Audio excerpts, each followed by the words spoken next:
What's going on, everybody? It's cold and it's early, and the only reason I'm off work is my Tundra's battery's dead. But it did last 6 years, and that's more than most people's I've heard. But I want to tell y'all, they did release the pricing and the MPG for the new 22 Toyota Tundra hybrid. I'll make this kind of quick because I'm not excited about this truck, and I think some of these numbers fall a little short, and we'll get into that because I'm sure there's other YouTubers that aren't comparing these numbers like I'm going to, but we're going to make it quick. Y'all can bash me in the comments for, saying Toyota should have picked up their game. I mean, they did only have since 2013 or so to design a new truck because they didn't change their old one since then, and we'll get into that in a minute. But anyway, the 22 Tundra hybrid powertrain is a $3,400 upgrade. So if you want a platinum like mine and you want the hybrid powertrain, it's $3,400 upcharge before dealer markup. So just add that on to the price of the platinum, and then whatever the markup is, and you got your hybrid powertrain. Just wonder how available these things will be, because I've really only seen like 2 or 3 non-hybrid ones so far, so I don't know. But the TRD Pro model is going to be starting at $68,500. That's a pretty big bump up from the previous one as far as I can remember. And the new capstone will start you at $75,225. Now these are starting prices. These are the bottom of the line capstone, which I don't know how much bottom of the line capstone there is. I'm sure there's some kind of options, and the bottom of the line TRD Pro, and it just goes up from there. So, but you can only get the hybrid powertrain in these vehicles, which will make 437 horsepower. And the combined, I've not seen anywhere on here, maybe I just didn't do enough research because it's too early in the morning, but the combined mile per gallon is 22 mile per gallon. I'm sure somebody has both those numbers, but the combined is 22. Now, something I want to get in here, like I said before, there will be markup on these. You have to think about that as well. There's no doubt in my mind that there is some dealer somewhere that's going to have a capstone on their lot for $85,000 to $90,000.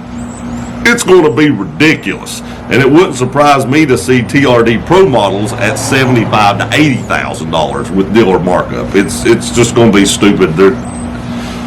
Don't pay those prices. Make them bring them back down. If you pay those prices, they know they can get those prices, then they're going to keep those prices. So don't pay those prices. They'll be forced to actually sell them for at least MSRP if you want one of these trucks. But the 22 mile per gallon combined rating, let's get into that right here just for a second. The F-150, I've seen a couple of different sites on here that say they could go for as low as 23 mile per gallon all the way up to like 25 mile per gallon. But I do want to say this. It's 22 combined, but that number drops to 20 mile per gallon on the all-wheel drive. So if you get a four-wheel drive version, it drops to 20 mile per gallon. So that 22 mile per gallon is a little bit misleading.